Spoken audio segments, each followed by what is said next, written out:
Country of origin and labour. I want to go to the issue of industry policy that, not at this stage, that Senator Carr's been focusing on.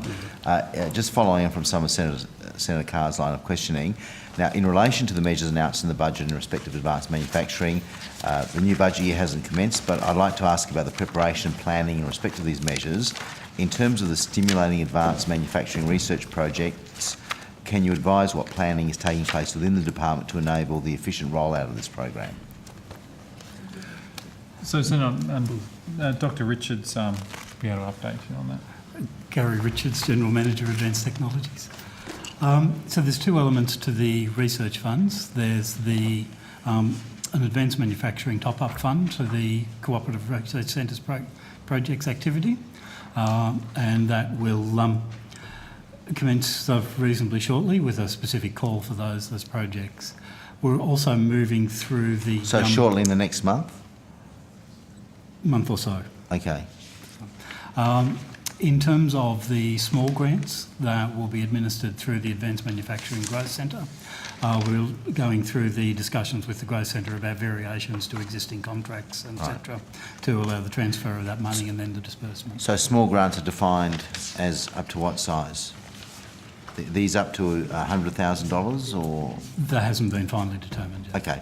So if you can take on notice, when will it be determined? What size will the grants be, and so that we know what the parameters are, and will these grants be implemented in rounds as well? Will there be several rounds, or what are you anticipating? We would expect several rounds. Right. So if the first round applications open soon, when would you anticipate approval to be likely? What's the period of time? Because I'm concerned as a Senator Carr, and I think everyone in this room, that there'll be a lot of people losing their jobs in October if we can give some genuine hope and for some of those job losses to be mitigated. We're endeavouring to move as quickly as possible with that. I shouldn't preempt the decisions that the Growth Centre Board itself will have to make on it. So you can't tell me how many rounds there'll be at this stage? Is that still subject to design? It is. Okay. Now, I know that this measure involves commitment of the funds across 2 years. The release I have in my possession from the Minister's office suggests that $20 million of this will be funded over 4 years. Now, I presume that means that funds will be committed over the first 2 years, and it's expected that no projects will be open after the conclusion of 4 financial years. In other words, the approval will take place in the first 2 years, but it may take a bit longer to spend. Yes, so there'll be reimbursement for project expenditures. We're keen to get the money out of the door ASAP. Yeah, I understand, but I just want to understand the mechanics of how it will work. And in terms of, and I take it that's on the basis of a co-investment from the businesses involved, that they'll be chipping in as well? Yes.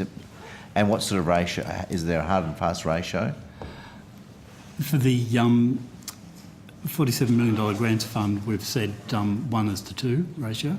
So $1 of funding for $2 of... But in previous funds, and I think I've had discussions with Mr Lawson about this previously, in terms of previous funds, was it 1:1 or was it 1:2, Mr Lawson? So we've used a range of these rates. The thinking is that you want a program that you don't want too many applicants, and so a large number of people are unsuccessful, nor do you want too few applicants.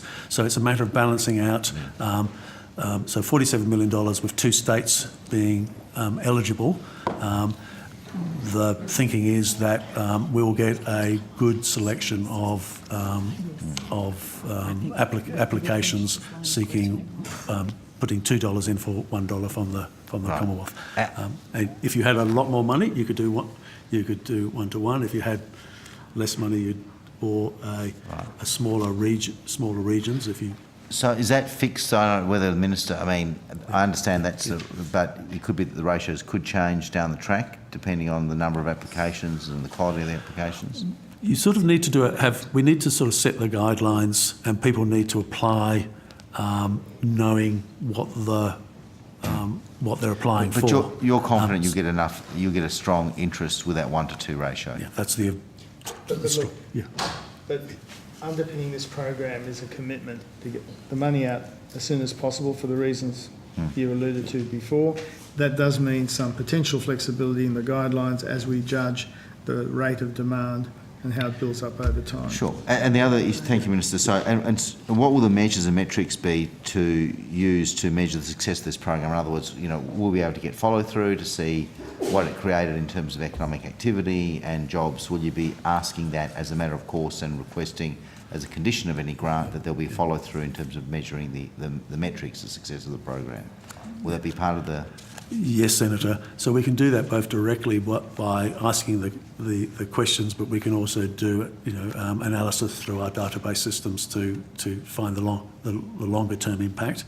But certainly there will be eligibility criteria and merit criteria which determine what's eligible. Merit criteria will include things that these are going to be sustainable jobs that are created. This is investment that Sure. Will create new activity in the and new jobs. And we'll have a pretty good, by next estimates, we'll have a much better idea as to what's happening with these. So we'll have guidelines by next Hopefully there'll be some things up and running. No, we want to get monies going. Yeah, absolutely. No, don't worry, we want to get money going. I said, yeah, clear. And for Hansard, the Minister going like, the hand gesture is very Greek, which I'm very proud to. It's a compliment, Minister. I know.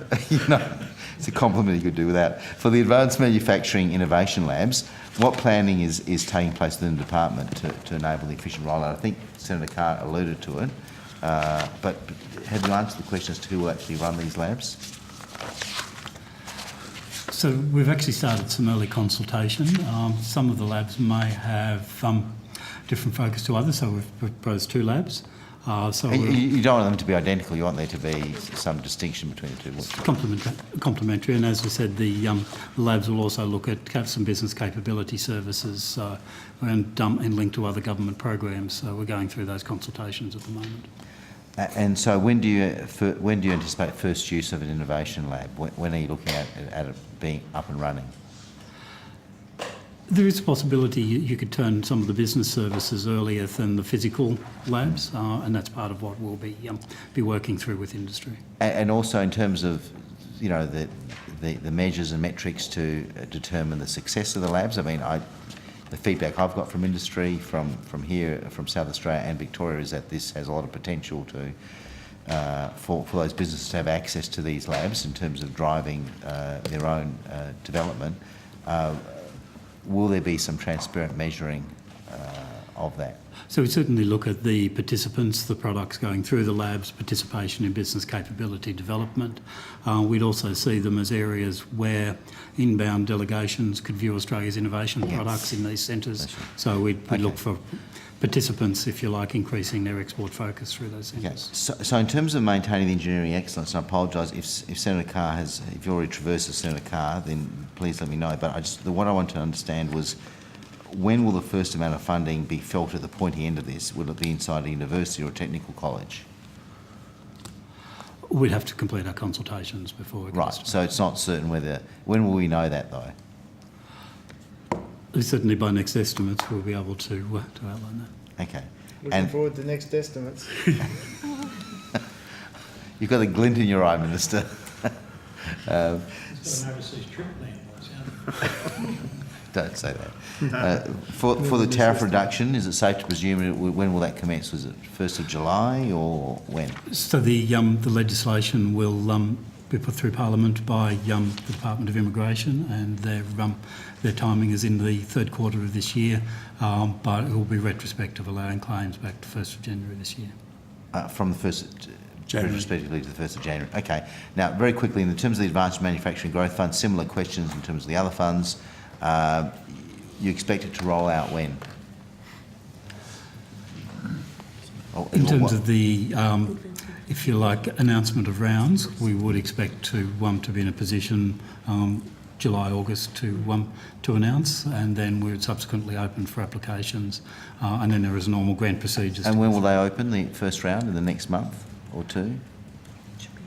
To actually open for applications depends on whether we do a 2-stage launch. You can, in some of these programs, do a soft launch where you can expose the guidelines, application form, and then have a subsequent opening of the actual applications.